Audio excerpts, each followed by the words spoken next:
honesty is the best policy. খুবই সত্য কথা। Welcome to my channel.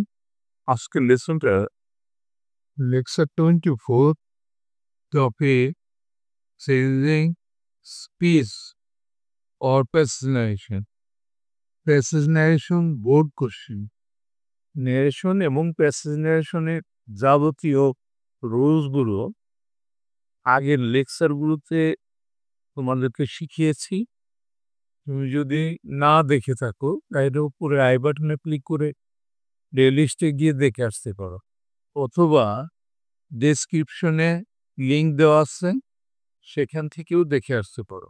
কারণ রুলসগুলো শিখতে পারলে প্যাসেজ নারেশনটা বুঝতে তোমার জন্য খুবই সহায়ক হবে। স্ক্রিনে যে ন্যারেশনটা দেখতে পাচ্ছ সেটা বোর্ডে আসছে, বেশ ইম্পর্ট্যান্ট একটা ন্যারেশন। প্রথমে ন্যারেশনটা তোমাকে পড়তে হবে, দেখতে হবে কে কার সাথে কথা বলছে এবং কোন ধরনের সেন্টেন্স এখানে ব্যবহার করা হয়েছে। তাইলে আমরা প্রথমে পড়ে নেই। The teacher said to the boy. শিক্ষক এবং বালকের সাথে কথা হচ্ছে। শিক্ষক বালককে বলল, why are you disturbing the class in this way? কেন তুমি এভাবে ক্লাসে ডিস্টার্ব করতেছো? Don't you know that it is an important class?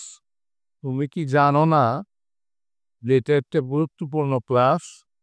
Get out of the room and don't come back today. Class থেকে বের হয়ে যাও আর আজকে ফিরে আসবে না। এখানে কিন্তু ইনভার্টেড কমাটা শেষ হইল, শুরু হয়েছিল এই হোয়াই থেকে। তাইলে আমরা বুঝতে পারি যে এই তিনটা সেন্টেন্সই কিন্তু টিচার বলছে পরপর। এরপরে এখানে প্রশ্নবোধক চিহ্ন হবে না, এখানে একটা ইনভার্টেড কমা হবে। এক্সকিউজ মি স্যার, সেট দেব। বালকটা বলল যে আমাকে ক্ষমা করবে। I never disturb in the class. আমি কখনোই ক্লাসে ডিস্টার্ব করব না। হি প্রমিস, এ প্রতিজ্ঞা করলো। প্রথম সেন্টেন্সটা আমরা দেখতেছি interrogative sentence. Why are you disturbing the class in this way. এই পর্যন্ত ইন্টারগেটিভ সেন্টেন্স। এটা আগে আমরা শেষ করে নিই। The teacher gave interrogative sentence, তাহলে সেটুর পরিবর্তে আস্কড বসবে। Asked the boy. ইন্টারগেটিভ সেন্টেন্সটা কিন্তু শুরু হয়েছে ডাব্লিউএস দিয়ে, তাইলে কনভার্সন ডাব্লিউএস দিয়ে থাকবে। Why are you second person আছে, চেঞ্জ হবে অবজেক্ট থেকে। অবজেক্ট আছে দা বয়, তার পরিবর্তে আমরা বসাবো হি, ব্র্যাকেটে দেব বি। কেননা এখানে কিন্তু টিচার এবং বালক দুইজনেই কিন্তু থার্ড পারসন সিঙ্গুলার নাম্বার এবং দুইজনেই ম্যাসকুলিন জেন্ডার। দুইজনের পরিবর্তে হি বসাইতে হবে। এই কারণে কার পরিবর্তে হি বসালাম তার নামের প্রথম অক্ষরটা ব্র্যাকেটে আমরা লিখে রাখবো। হোয়াই হি এমিজার থাকলে বোঝায় he was disturbing the class in this থাকে দ্যাট হয় ইন দ্যাট ওয়ে। একটা সেন্টেন্স কিন্তু আমাদের শেষ হয়ে গেল। এরপরে দেখি পরের সেন্টেন্সটা কি বললো। এটাও interrogative sentence. Don't you know that it is an important class? তাহলে দ্বিতীয়বারও ইন্টারগেটিভ সেন্টেন্স বললো। তাহলে আমরা সেটুর পরিবর্তে এগেইন আস্কড লিখতে পারবো। হি, ব্র্যাকেটে দিয়ে আমরা teacher, he again asked the boy. বালকটাকে পুনরায় জিজ্ঞেস করলো। অক্সিলারি দিয়ে শুরু হয়েছে, তাহলে আমাদের কনজাংশন আসবে ইফ। ইফ ইউ আছে তাইলে বালক থেকে যাবে, তাইলে হবে হি। ব্র্যাকেটে দেবো আমরা বি।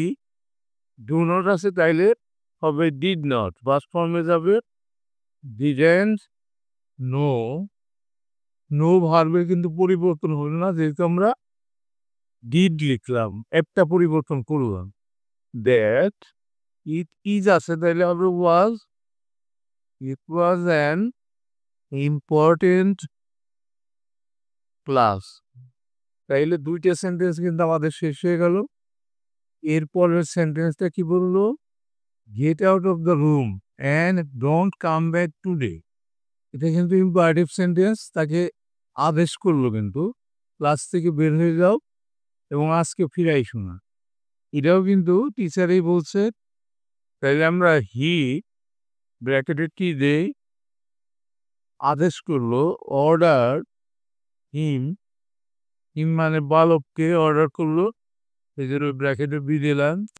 আর ইম্পারেটিভ সেন্টেন্সে কনজাংশন টু বসে, to get out of the class of the room. Do not আছে নেগেটিভ, তাহলে টুটা আগে আসবে অ্যান্ড নটটা আগে আসবে, নট টু। কাম আছে তাইলে হবে গো, গো ব্যাক। টু ডে থাকলে দ্যাট ডে। এখানে কিন্তু দেখো এন দ্বারা যুক্ত করে আর একটা সেন্টেন্স দিচ্ছে, ডোন্ট কাম ব্যাক টুডে।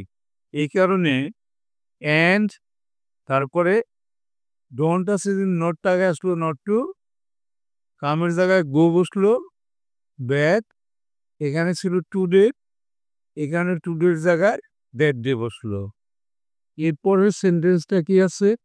এখানে ইনভার্টেড কমা হওয়ার কথা আমরা বলছি, এটা একটা ইনভার্টেড কমা হবে, প্রশ্নবোধক চিহ্ন থাকবে না। এক্সকিউজলি স্যার, সেভ দ্য বয়। তাইলে আমরা এই জায়গাটা লিখে ফেলি, দ্য বয়। স্যার বলছে এই জন্য রেসপেক্টফুলি দেবো আমরা রিকোয়েস্টেড হিম। টিচারকে রিকোয়েস্ট করলো, ব্র্যাকেটে আমরা কি দেই? আর কনজাংশন টু বসে ইম্পারেটিভ সেন্টেন্সে, টু এক্সকিউজ হিম। হিম মানে এখানে বয়, ইম্পারেটিভ সেন্টেন্স ছিল কিন্তু এটা। এরপরের সেন্টেন্সটা কি হলো? I will never disturb in the class. এটা কিন্তু একটা অ্যাজার্টিভ সেন্টেন্স। হি প্রমিস, সে প্রতিজ্ঞা করলো, মানে ভালো। হি ব্র্যাকেটে বি দিয়ে আমরা দ্বিতীয় সেন্টেন্স কিন্তু এটা বালকের, এই জন্য আমরা দেন দিতে পারি অথবা অ্যাডেড দিতে পারি। দেন দেই, দেন প্রমিস করলো কিন্তু, প্রমিস দ্যাট। আই আছে পাস্ট পারসন সেন্স হবে, সাবজেক্ট থেকে সাবজেক্ট আছে হি, তাইলে হিটাই হবে। হি ব্র্যাকেটে বি, হির সাথে কিন্তু শ্যাল যায় না, উইল যায়, তাহলে উইলে থাকে পরে আমরা উড বসাই। He would never disturb in the class. তো এখানে উড হইল কিভাবে? এখানে কিন্তু আই শ্যালও ধরতে পারি, উইলও ধরতে পারি। ধরে নিলাম আই শ্যাল, আয়ের সাথে শ্যাল বসে, কিন্তু যখনই আমার আইটে ফার্স্ট পারসন সেন্স হলো সাবজেক্ট থেকে, এই হিট থেকে, তখন আমরা হি বসালাম। হিয়ের সাথে কিন্তু উইল যায়, আর উইলের পারফর্মটা would. Would never disturb in the class. এর সাথে কিন্তু আমাদের আজকে লেসনটা শেষ হয়ে গেল। বাই দি বাই, তোমাদের মধ্যে কেউ যদি ইউটিউব চ্যানেল চালাও, তাহলে তার জন্য ভালো হবে ভিডাইকিউ ব্যবহার করা। এতে তোমার চ্যানেলটা অনেকখানি গ্রো হতে পারে, হবে, সাবস্ক্রাইব বাড়বে। আমার নিচে ডেসক্রিপশনে লিঙ্ক দেওয়া আছে, সেখানে গিয়ে তুমি নিয়ে নিতে পারো। ঠিক আছে, thank you for watching, see you next.